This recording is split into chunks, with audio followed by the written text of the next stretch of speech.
حضرت فاطمہ رضی اللہ تعالیٰ عنہ کا رشتہ حضرت علی کرم اللہ وجہ سے اللہ کے نبی نے کہا، اللہ کے نبی نے حضرت علی کرم اللہ وجہ کو پالا تھا.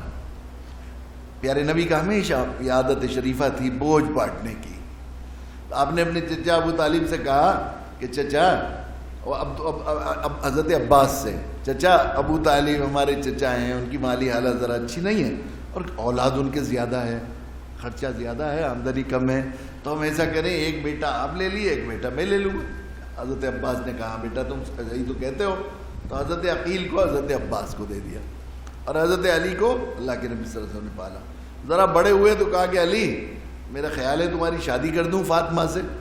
کہا کہ اللہ کے نبی آپ بہتر جانتے ہیں. چنانچہ انہوں نے کہا کہ تمہارے گھر میں کچھ ہے. میرے بزرگوں، اللہ نے ہمیں ایسا پیارا نبی دیا تھا، ایسا منظم نبی، اور ہمارے لیے رول ماڈل دیا تھا زندگی کو صحیح کرنے، چولوں کو صحیح کرنے کے لیے. لیکن افسوس یہ ہے کہ ہم اتباع تو بہت دور کی بات ہے، ہم نبی کی زندگی کو سمجھنے اور جاننے کی بھی کوشش نہیں کرتے اور اپنی نسلوں سے کو نبی کی سیرت سے واقف کرانے کی کوشش نہیں کرتے. کرکٹروں کے، نچنیوں کے سارے حالات ننے بچوں کو معلوم نہیں معلوم تو نبی کی سیرت کا ایسا حال ہو گیا، بہت زیادہ ایسا حال. اللہ کے نبی صلی اللہ علیہ وسلم کے حالات معلوم نہیں، اس لیے ہم لوگ اپنی تھوڑی بہت اگر واقفیت ہے تو پھر ہم اپنی غلط کاریوں کو صحیح ٹھہرانے کے لیے کرتے. عام طور پر جب جہیز کے خلاف باتیں ہوتی ہیں اور علماء بیان کرتے ہیں تو اچھا وہ جو لوگ مسلمان ہیں جنہیں تھوڑے بہت دو لفظ پڑھ رکھے ہیں کہیں جاننے کی، وہ فوراً کہتے ہیں اللہ کے نبی نے بھی تو جہیز دیا تھا، حضرت فاطمہ کو جہیز نہیں دیا تھا. یہ کہتے ہیں وہ کون سا جہیز تھا؟ وہ یہاں غیر اسلامی برادران وطن ہندوؤں کا دہیج نہیں تھا، وہ جہیز تھا. جہیز کہتے ہیں شوہر اپنی بیوی کے آنے سے پہلے اس کے گھر میں جو اس کی ضروریات کا انتظام کرتا ہے، اس کے بستر، اس کے لیے روح، اس کے لیے کمرہ، اس کے سامان کو انتظام کرتا ہے. تو اللہ کے نبی نے فرمایا حضرت علی کرم اللہ وجہ سے کہ علی تمہارے گھر میں کچھ ہے؟ یا نبی اللہ آپ تو جانتے ہی ہیں میرے گزرے کا کہ پھر بھی دیکھ کے آپ کوئی چیز ہے. وہاں گئے تو وہ دیکھا کہ وہ ایک زرہ ہے پرانی جو مال غنیمت میں ملی تھی. وہ مال غنیمت میں سے ملی ہوئی زرہ لے کر آئے اللہ کے نبی صلی اللہ علیہ وسلم کے پاس. حضرت علی کرم اللہ وجہ کہا اس کو بیچ آؤ بازار میں، تمہاری بیوی آئے گی تو تمہارے پاس کچھ خرچ پانی ہونا چاہیے نا انتظام. تو وہ لے گئے بیچ.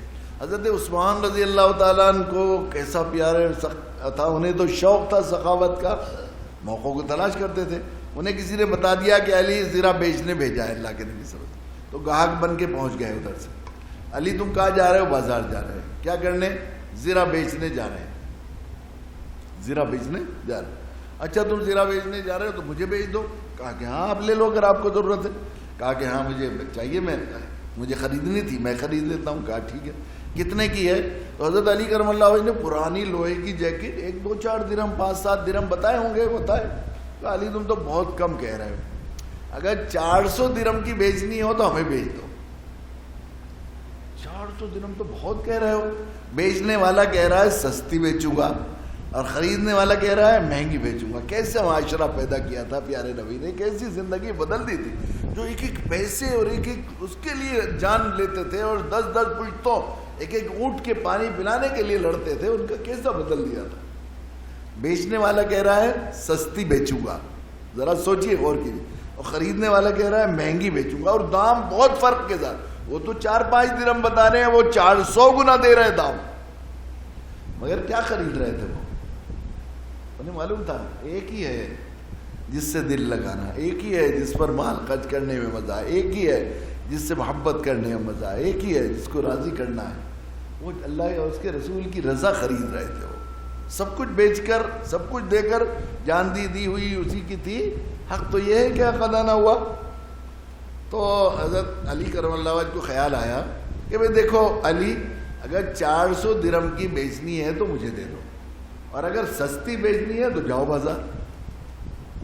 تو حضرت علی کو خیال ہوا کہ اپنی خوشی سے گاہک اگر زیادہ پیسے دے رہا تھا، اسلام جو ہے اکر بازاری کو پسند نہیں کرتا کہ آدمی کسی سے فائدہ اٹھا کے مال کم ہے تو مہنگا بیچے، اس کو پسند نہیں کرتا. لیکن گاہک اپنی مرضی سے کچھ زیادہ دینا چاہے تو جائز ہے. جو عثمان دے رہے ہیں اپنی مرضی سے، جتنے زیادہ پیسے لا کر دوں گا اللہ کے نبی کو تو خوش ہوں گے. تو انہوں نے کہا ٹھیک ہے عثمان اگر یہی تمہاری مرضی ہے تو چلو لے لو، تم سے زیادہ کون اچھا خریدار ملے گا. حضرت عثمان رضی اللہ تعالیٰ نے 400 درہم دیے، وہ زرہ لے لی. فرمایا علی ہو گئی اب یہ میری زرہ؟ ان کو ہاں. ان کو اچھا میں بے مکمل ہوئی کہ ہاں کہ اب یہ زرہ تمہیں ہدیے میں دیتا ہوں. اللہ کے نبی صلی اللہ علیہ وسلم کی خدمت میں لے جا کر اللہ حضرت علی نے سارے خوشی خوشی ہو کی اور زرہ بھی لے کر آئے. اللہ کے نبی نے پوچھا کیا معاملہ؟ انہوں نے بتایا کہ عثمان نے ایسے کرم کا معاملہ کیا. اللہ کے نبی نے دل سے بلک بلک کر دعائیں دی حضرت عثمان رضی اللہ تعالیٰ. اور پھر کہا علی تمہاری شادی کا انتظام ہو گیا؟ لو 2 بستر لے آؤ، 2 تکیے لے آؤ، 2 گدے لے آؤ، 1 مشک لے آؤ، 1 جانماز لے آؤ، 1 لوٹا لے آؤ، 1 چکی لے آؤ، تمہاری بیوی کے لیے گھر کا سامان تھا. یہ جو شورن کے پیسوں سے آیا تھا. ویڈیو کے نیچے سبسکرائب کے بٹن پہ کلک کریں، بیل کے آئیکن پہ کلک کیجئے تاکہ ہر نئی ویڈیو کی نوٹیفیکیشن آپ کو مل جائے.